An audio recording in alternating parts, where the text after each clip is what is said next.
กับสบายดีสบายดีสวัสดีพี่น้องเบิร์ดสุกคนอันนี้เป็นภาพบรรยากาศหมู่บ้านเนาะหมู่บ้านชนบทเป็นภูผาทุกคนภูนี่สูงเลยถ้าวัดแถบตามเบาเหลประมาณน่าจะได้500 เมตรนะสูงประมาณ500น่าสิได้นะทุกคนมื้อนี้ก็สีไปลินน้ำนองพรคือเก่าหลังจากมาแต่ไทยหน้าเนาะไปลินน้ำนองพรฝากติดตามเด้อทุกคนให้กำลังใจเนาะท่านเขาจะดำหน้าใหม่คล้ายๆกับเขาสุกพี่น้องเรื่องอยู่ที่จริงแล้วดำใหม่เขามันยังไม่ทันติดมันจะเรื่องเนาะฝนทุกคนทางลาวพายุเขา2-3 มื้อแหละฝนบ่แห้งครับ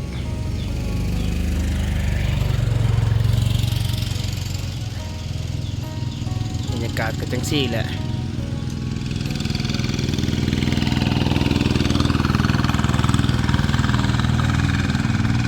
เดี๋ยวมาจะให้แต่ส่วนบรรยากาศยามแรง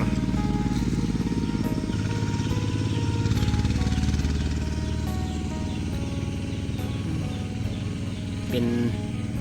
คนเป็นปล่อยลงมันมาเป็นส่วง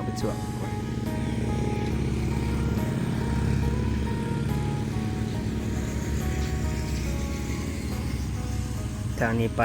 เซกองไปดักจึงแบบตะปือไปเวียดนามไปกัมพูชาได้เนาะเส้นนี้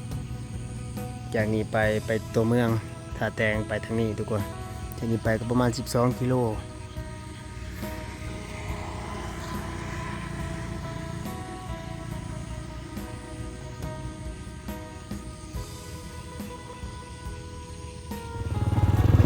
ยามแรก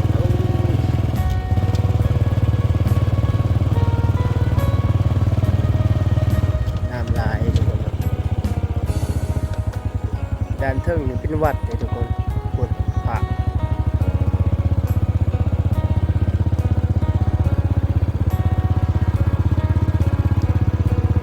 อันนี้ถ้าทุกคนเราเบิ่งบรรยากาศหมู่บ้านหนองพรก็จะไปหาหลวงพ่อเลยบรรยากาศยามแรงๆ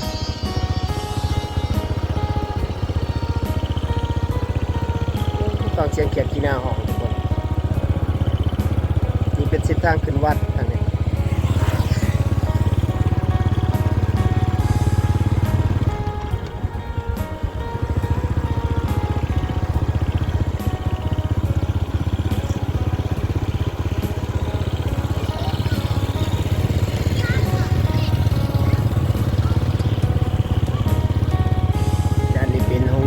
เนาะโรงเรียนจะมีแต่โรงเรียนประถมทุกคนฮอดป .5 เนาะ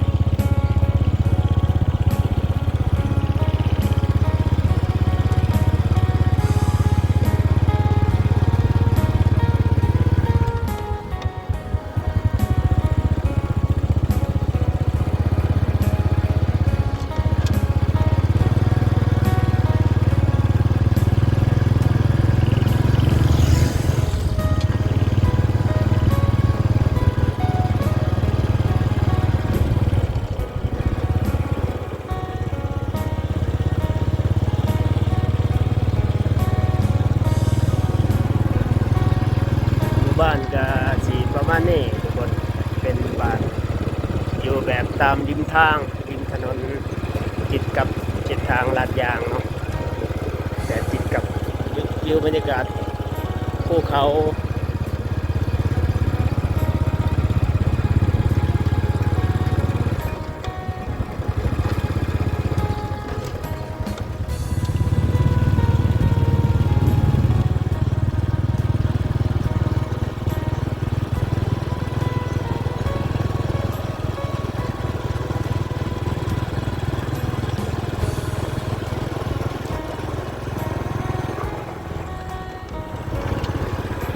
มักบรรยากาศเบื้องนี้ทุกคนเป็นภูเขาอันนี้เป็นผู้น้องกันเนาะผู้น้องกัน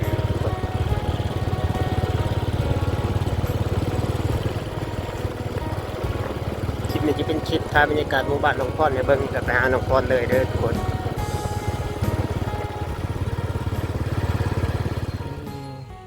ดำหน้าแล้วหรือเปล่ายังได้หน้าตรงเมื่อวานนี่บ่ทันดำบ่มีน้ำเนาะ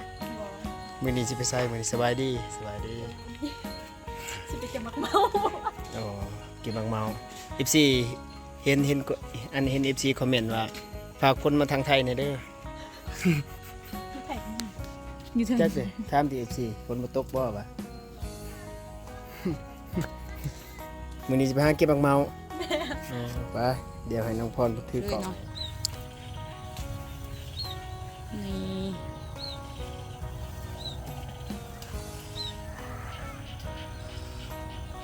บ่สมแห้งเนาะ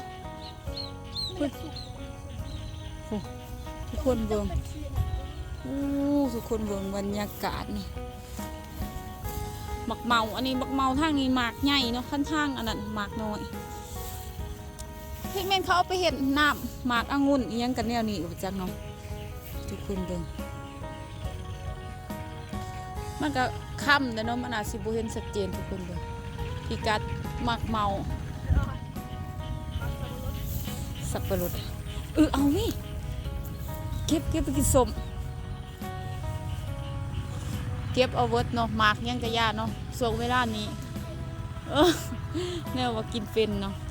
เก็บเอาไปเวิร์ดเนาะอย่างแซ่บเนาะ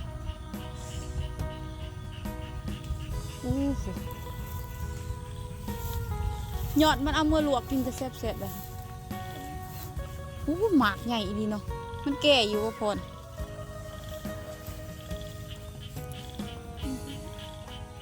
ฮะ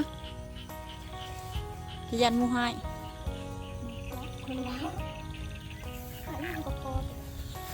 มาโคดเนาะ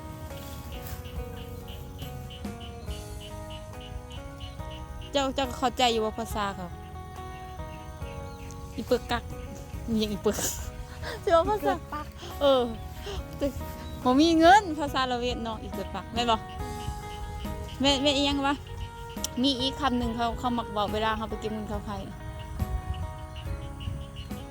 ถามเมฆคนมากก่อนภาษาละเวียดว่าจะได้ตัวบ่ตาย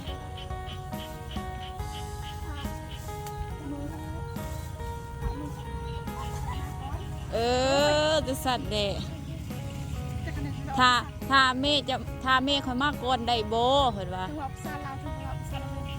ฮันเลยเขาทางเขาพังเข้าใจเลยเลยแต่ว่าให้เขาบอกบ่เป็นบางคำกับพังบ่เข้าใจเพราะเขาเคยไปเก็บเงินเขาไผ่น้ำเขาเลยนั่นแหละพวกเจ้าข้าบวชกกนี่อย่าสูมัวอยู่ท้องหัวเฮงลกจะไปวงหน้าตัวนั้นหน้าตัวนั้นผูกจะบ่มทุกพิกัดโอ้พี่นะงาเบื้องนี้พี่จะมาเบิ่งอันนี้บะเรคสิแดงบะเรคสิลำหน้าเรียวคสิจวดมันจวดจันมาทางนี้เป็นจะได้ความรู้สึกเสียบ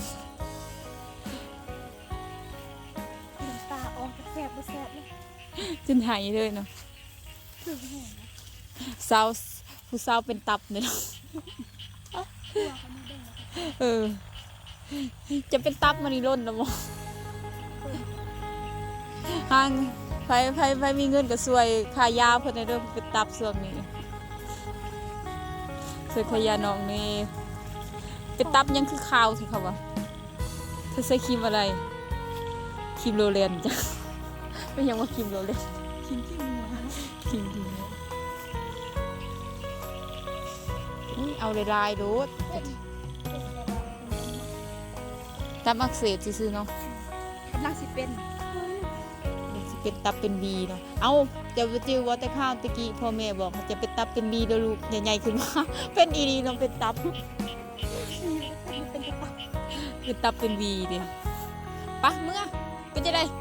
บักหญ้าปักวัดเนี่ยจะนุ่งสงขายาวกระสันแค่นี้พ่อแม่บอกให้เป็นตับเป็นบีสุดท้ายก็เป็นอีดีเสียเงินไป กวดเทื่อหนึง2 ล้าน2 ล้าน เป็นตับเป็นดีเด้ข้างเนาะเขาเฮ็ดหัวไว้นั่นเนาะสบายทุกคนบ่งมักหญ้าเนาะ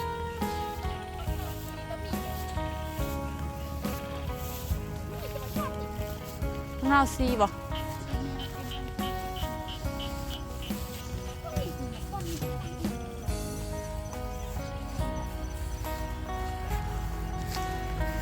จะเบิ่งมักมีนะ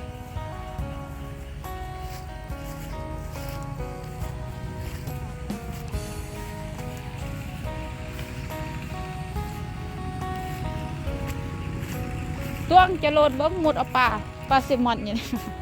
ปลาแซลมอนครบลงไปแซลมอนมันหากินดำแซลมอน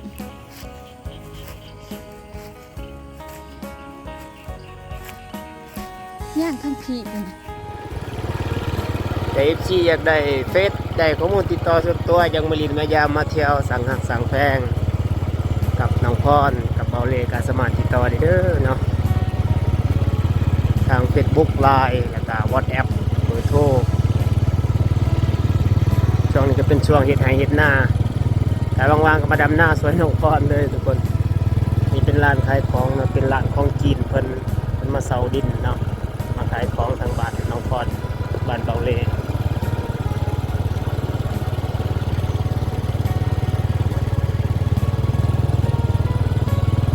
ครับประมาณนี้แหละทุกคนมันคำแล้วเนาะการแสดงจะคลิปไว้เด้อไว้พบกันคลิปหน้าน้องวางจะออกไปทางชนบทต่างๆเนาะเพราะว่ามันมืดคำแล้วบรรยากาศเบื้องนี้เป็นทุ่งหน้าทุกคนเลย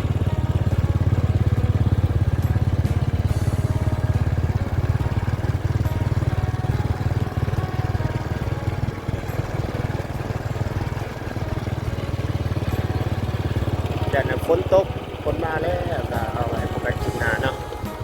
ก็ฮอดบ้านเบาเลแล้วเจอคลิปนี้ก็กลับเข้ามา